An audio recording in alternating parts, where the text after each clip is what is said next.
জানাই তার প্রথম লক্ষণ। তাই বুঝি জীবনের সাথে নদীর উপমাটি সার্থক। উৎস গোমুখ হতে উদ্ভিন্না হয়ে মোহনা অবধি তার পরিব্যাপ্তি। দুই পাশের দুই তীরে তার প্রাণদায়িনী অববাহিকায় মানুষের অস্তিত্ব আশ্রয় পেয়ে যুগ যুগ ধরে সংবর্ধিত হয়ে চলেছে। স্বয়ং পরম পুরুষের লোকপাবনী নরলীলার সাক্ষ্য হয়ে ভগবতী গঙ্গা আজও তার বিচিত্র ধারায় বয়ে চলেছে। সেই গঙ্গার মূল ধারা পদ্মা নদীর তীর প্রান্তে পাবনার হিমায়তপুর। যুগপুরুষোত্তমের পূর্ণ আবির্ভাবে পরিপূর্ণতার আলোকে উজ্জ্বল দেবভূমি। পদ্মার সেই নদী জন্মকে শ্রী শ্রী ঠাকুর বরদানে ধন্য করেছেন। আজ শৈশব সেই পদ্মাতেই অবগাহন স্নান ছিল পরম দয়ালের প্রিয় বিনোদন।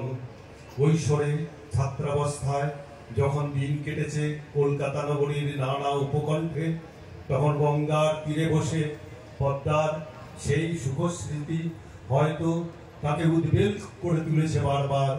তারপরে যৌবনে যখন সেই পদ্মার কোলে হিমায়তপুরের ভদ্রাসন মাটিতে তাকে ঘিরে সাত্যত ধর্মের জোয়ার এলো, বিচিত্র লীলা রসে ধন্য হয়ে উঠল পাবনার পাবন ভূমি। প্রবল নাম সংকীর্তনের আনন্দ উল্লাসে মাতোয়ারা ভক্তজন সঙ্গে নিয়ে শ্রী শ্রী ঠাকুর তখন প্রায়ই ছুটে গিয়েছেন সেই নদীবক্ষকে আলিঙ্গন করতে। মায়ের মতো পদ্মা তার শীতল স্পর্শে ভক্ত ভগবানের পরিশ্রান্ত কলেবর সজীব করে তুলেছে। সকলকে সহস্তে তেল মাখিয়ে স্নেহ স্নিগ্ধ করে জলবিহারে নিয়ে চলতেন শ্রী শ্রী ঠাকুর। প্রিয় বরমের সেই স্নান সমাগম দর্শন করতে পল্লীবাসী বৃন্দ অপার আগ্রহ ও উৎসাহ ভরে পদ্মার ঘাটে এসে সমবেত হতেন। ভক্তগণ তাদের ইষ্ট দেবতার পদাঙ্ক অনুসরণে পদ্মার স্রোতে ঝাঁপিয়ে পড়ে জলক্রীড়ার হর্ষ কলরবে মেতে উঠতেন।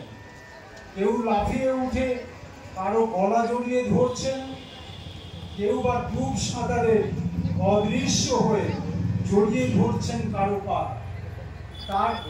তার মধ্যেই শ্রী শ্রী ঠাকুর স্বয়ং সাঁতার দিয়ে প্রত্যেকের কাছে গিয়ে তাদের বুকে জড়িয়ে ধরে প্রেমের প্লাবন তুলছেন মুহুর্মুহু।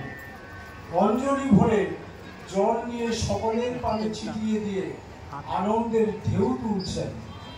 পদ্মার পরিনির্বাণ যে সাগরে, সেই মহাস্রোতেও জললীলা রচনা করেছেন প্রভু।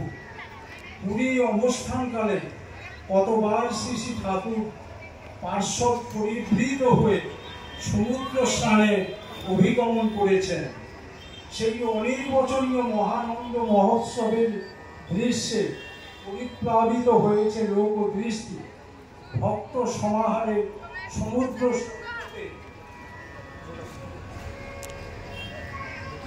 উপনীত হয়ে উত্তণ্ড কীর্তনে তিনি মুখরিত করেছেন। বিচিত্র জলকেলিতে পবিত্র করে তুলেছেন নীলাচল। মানিকতলাবাসী শরৎচন্দ্র দে ছিলেন ঠাকুর হরনাথের শিষ্য। বরাহনগরে গঙ্গার ধারে তার এক প্রকাণ্ড বাগান বাড়ি ছিল। তার বন্ধু বীরেন্দ্রনাথ রায়ের নিকট শ্রী শ্রী ঠাকুরের কীর্তন ও ভাব সমাধির কথা শুনে তিনি তাকে বলেন, শ্রী শ্রী ঠাকুর কলকাতায় এলে আমার বরাহনগরের বাড়িতে যদি দলবল সহ থাকেন তাহলে আমি ধন্য হব। আমার অনুরোধ দয়া করে তাকে জানাবেন। ভক্তের আকুল আহ্বানে সাড়া দিয়ে পরম দয়াল স্বপার্শ্বদ ভক্তবৃন্দ সহ শুভাগমন করেছিলেন। তুমুল কীর্তন আনন্দে মাতোয়ারা হয়ে উঠেছিল বাগান বাড়ির দিনগুলি। এই আনন্দ প্লাবনের অন্যতম অনুষঙ্গ হয়ে উঠেছিল গঙ্গা স্নানের আমোদ লীলা। সেখানে ছিল পদ্মা স্নানের দিনগুলির প্রতিচ্ছবি। সেই একই রকম প্রেমালিঙ্গনে আবদ্ধ করে সহস্তে তেল মাখিয়ে দিয়েছিলেন ভক্তবৃন্দকে। তারপর সবাইকে নিয়ে ভাগীরথীর পূর্ণ প্রবাহে স্নানে মেতে উঠেছিলেন। গঙ্গা স্নানের অমীয় সঙ্গ লাভের স্পর্শে সবার অন্তর আনন্দে সেদিন পুলকিত হয়ে উঠেছিল। তারপর সময়ের স্রোত এগিয়েছে সম্মুখ পানে। পদ্মার চলোচ্ছল উর্মিমালা অশ্রুপ্রপাতে পরিণত হয়েছে। একদিন যখন তাকে চিরতরে পিছনে ফেলে সপরিবারে প্রস্থান করলেন শ্রী শ্রী ঠাকুর এই দেওঘরের অভিমুখে, সাঁওতাল পরগনার এই বিরল রুক্ষ ভূমিতে তার অধিবাস হল। তিনি যেখানেই অবস্থান করেছেন তার পূর্ণ সন্নিধানে ছুটে এসেছে তারই আত্মজনের দল। এই দেওঘরকে কেন্দ্র করেই আবার প্রশস্তি লাভ করেছে সৎসঙ্গের ইষ্ট আন্দোলন। তারই জ্যেষ্ঠাত্মজ পরম পূজ্যপাদ শ্রী শ্রী বরদার অতুলনীয় পরিচালনা। এরই মধ্যে একে একে পার হয়ে গেছে দীর্ঘ 20টা বছর। এখানে বৈশাখের শেষ থেকেই নিদাঘের ক্রমবর্ধমান কঠোরতা প্রকৃতিকে করে তোলে জর্জরিত। মানুষের শ্রান্তিকে চরম সীমায় ঠেলে দিয়ে তার সুস্থিকে বিধ্বস্ত করে তোলে প্রখর তাপ ও প্রবাহ। যদিও বা ততদিনে শ্রী শ্রী বরদার অক্লান্ত প্রয়াসে দেওঘরের মাটির শৈল কাঠিন্য ভেদ করে ঘনিয়ে উঠেছে সবুজের সাগর সুষমা, তবুও এই দাবদাহের দিনগুলিতে আশ্রমের প্রাণগুলি যেন তাদের প্রাণপ্রিয় পরম দয়ালকে পদ্মার মতো কোনো মুক্ত জলরাশিতে অবগাহন করে সুখী সন্তৃপ্ত করতে চায় নয়ন ভরে। শ্রী শ্রী ঠাকুর তাই ইচ্ছা প্রকাশ করলেন আশ্রম প্রাঙ্গণে একটি স্নান কুণ্ডের সংরচনা হোক। সেই ইচ্ছা রূপ আদেশকে শিরোধার্য করে শ্রী শ্রী বরদা ঠাকুর বাংলার দক্ষিণ পশ্চিম প্রান্তে নির্ধারিত ভূমিতে আপনার প্রত্যক্ষ তত্ত্বাবধানে শুরু করলেন সেই স্নান কুণ্ডের শুভ নির্মাণ কার্য।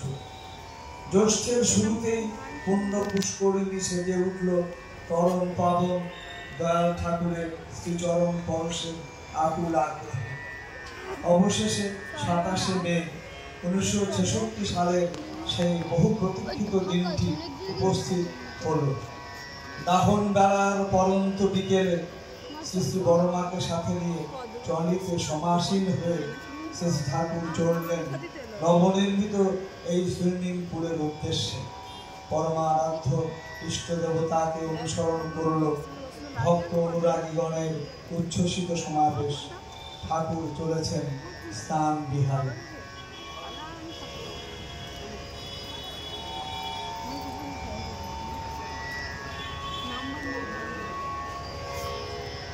আবার রচিত হলো ইতিহাস, আবার মগ্ন হলো জীবন। সে ঢেলে আসা আনন্দ মহোৎসবের স্মৃতি জাগরণে ঠাকুর এসেছেন স্নানে। লোক উদ্ধাতার শুভ আগমনে স্নান কুণ্ডের জলধারা উদ্বেল হয়ে উঠল। কুণ্ডের চারিপাশের উন্মুক্ত প্রান্তে দর্শনার্থীদের দাঁড়াবার স্থান পরিপূর্ণ হয়ে গেল। জলে মিশ্রিত অগুরু চন্দনের সুবাসে মোহিত হয়ে উঠেছে সমগ্র চত্বর। শ্রী শ্রী বরদা ছোটদের সঙ্গে নিয়ে জলে নামলেন। নানা কসরতে তাদের সাঁতার শেখানোর খেলায় সকলকে মাতিয়ে তুললেন। এরপর উৎফুল্ল জনগণের হর্ষধ্বনির মাঝে তিনি পিতার কাছে প্রার্থনা জানালেন সকলের বহু কাঙ্ক্ষিত তার সেই অবগাহন স্নানে। চকিতে পুলক লাগলো যেন ঠাকুরের দিব্যতনুর তপ্ত কাঞ্চন আভায়। স্বভাব সিদ্ধ ভঙ্গিমায় শ্রী শ্রী বড়মার মুখপানে চাইলেন তিনি। মায়ের মধুর হাসিতে নীরব সম্মতি। আশ্বস্ত চিত্তে পুত্রের হাত ধরে ধীরে ধীরে জলে নামলেন পিতা। অবগাহন স্নানে মগ্ন হলেন প্রিয়পরম। চতুর্দিকে তখন জয় উল্লাস উথলিত আবেগে আপ্লুত হয়ে উঠলেন সমবেত সকলে। শ্রী শ্রী বরদা প্রভু অঙ্গ বিধৌত সেই কল্যাণ বাড়ি অঞ্জলি পূর্ণ করে ছলকিয়ে দিতে থাকলেন তীর স্থিত ভক্তজনের মাথায় মাথায়। তৃপ্ত হলো, শান্ত হলো প্রকৃতির পরিতাপ। শুধু সেই দিনটুকুই নয়, ভক্তের শুষ্ক হৃদয়কে আনন্দ সিঞ্চনে সন্তুষ্ট করতে এরপর আরো 5 দিন এই স্নান কুণ্ডে জল বিহার করেছিলেন পরম দয়াল। আমাদের সৎসঙ্গীদের পূজা পার্বণ সবই রচিত হয়েছে হৃদয়েশ্বর শ্রী শ্রী ঠাকুরের ঐশী লীলার মঙ্গল মুহূর্তগুলির স্মরণে মননে। সেই স্মৃতি চেতনায় সেবকের প্রাণ মন যেন স্তুতির দীপ্ত হয়ে ওঠে বারবার। ঠাকুরের স্নান লীলার সেই শাশ্বত স্মৃতিকে কেন্দ্র করেও এমনিভাবেই সূচিত হল স্নান উৎসব। পরম পূজ্যপাদ শ্রী শ্রী বরদার নির্দেশে 27শে মে 1975 বাংলা 12ই জ্যৈষ্ঠ 1382 সন বৃহস্পতিবার শুক্লা পঞ্চমী তিথির শুভ লগ্নে প্রবর্তিত হল এই ষষ্ঠী সমারোহ। সেই ধারা বয়ে চলেছে আজও। 1975 ও 76 সাল এই 2 বৎসর স্নানোৎসব উপলক্ষে শ্রী শ্রী বরদার বাড়ি থেকে আনিত শ্রী শ্রী ঠাকুরের শ্রীবিগ্রহ বিধিপূর্বক পূজার্চনার মাধ্যমে স্নান পর্ব সমাধা হয়। পরবর্তীকালে 1977 সাল থেকে নিভৃত কেতনে সমাসীন অষ্টধাতুর যুগল মূর্তি সুসজ্জিত ট্রলিতে স্থাপন করে স্নানোৎসব সুসম্পন্ন হয়। স্নান উৎসব শুরু হওয়ার পর 7 দশকের মধ্যেই আনন্দবাজারে প্রসাদের সাথে আম দেওয়ার জন্য শ্রী শ্রী বরদার নির্দেশে কৃষ্ণনগর শিবির থেকে আম আসে। পরবর্তীকালে এই উপলক্ষে প্রতি বছর কৃষ্ণনগর শিবিরের কর্মীরা আম পাঠাবার ব্যবস্থা করেন। এই কারণে ভক্তজনের মুখে মুখে এই উৎসব আম উৎসব হিসেবেও আখ্যা পায়। কখনো কখনো শ্রী শ্রী বরদা এই স্নান উৎসবকে কেন্দ্র করে আশ্রম বালক বালিকাদের সাথে নিয়ে আনন্দবাজারে প্রসাদ গ্রহণ করেছেন। বর্তমানে সংখ্যাধিক্যের কারণে মাঝে মাঝে গোটা আমের পরিবর্তে চাটনি করে দেওয়া হয়। 2005 সালে পরম পূজ্যপাদ শ্রী শ্রী দাদার ইচ্ছানুসারে পরম পূজ্যপাদ আচার্যদেবের প্রত্যক্ষ পর্যবেক্ষণে স্নান কুণ্ডে নানাবিধ সংস্কার করা হয়, যাতে কুণ্ডের জল ও চারিপাশ সুরক্ষিত পরিচ্ছন্ন থাকে এবং উপস্থিত ভক্তবৃন্দ পুণ্য স্নান পর্ব সুষ্ঠুভাবে দর্শন করতে পারেন। 2006 সাল থেকে এই স্নান কুণ্ডে আজকে যেমন সৎসঙ্গ হচ্ছে সেই সৎসঙ্গ শুরু হয়। 2008 সালে পরম পূজ্যপাদ আচার্যদেবের নির্দেশে ও তত্ত্বাবধানে ক্লোজ সার্কিট টিভির মাধ্যমে স্নানোৎসব দেখানোর ব্যবস্থা করা হয়, যাতে সুইমিং পুলে প্রবেশ না করেও স্নান পর্ব সুষ্ঠুভাবে দর্শন করা যায়। সুইমিং পুলের চারিদিকে শাটার গেট, শামিয়ানা ও আচ্ছাদনের ব্যবস্থা করা হয়, যাতে রৌদ্রতপ্ত দিনগুলিতে মাঝে মাঝে জলের পাইপ লাইন দিয়ে ফোয়ারার মাধ্যমে জল সিঞ্চনের ব্যবস্থা করা হয়, আজ যেমন হয়েছে। কোনো এক সময় থেকে পরম পূজ্যপাদ আচার্যদেব শ্রী শ্রী দাদা স্নান উৎসব উপলক্ষে ভজন কীর্তন রচনা শুরু করেন। গানগুলির সুরে তালে তখন থেকেই গাওয়া হচ্ছে। পরম দয়ালের লীলা বিজড়িত মুহূর্তগুলি যেন ভাব ও ভাষার মধ্য দিয়ে জীবন্ত হয়ে উঠেছে। উৎসমুখী সঙ্গীত অবতরণ করে স্রষ্টার অন্তরাস উন্নীত প্রীতি অনুদীপনা থেকে। উৎসবের সাথে অঙ্গাঙ্গিভাবে জড়িত সঙ্গীতগুলি যেন উৎসবের প্রাণন গীতিকা। সেই সঙ্গীত কীর্তনগুলির মধ্যে থেকে একটি কীর্তন এখন পরিবেশিত হচ্ছে, আয়রে ছুটে আয়রে সবাই স্নান উৎসবে যায়।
Thank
you.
রাধে।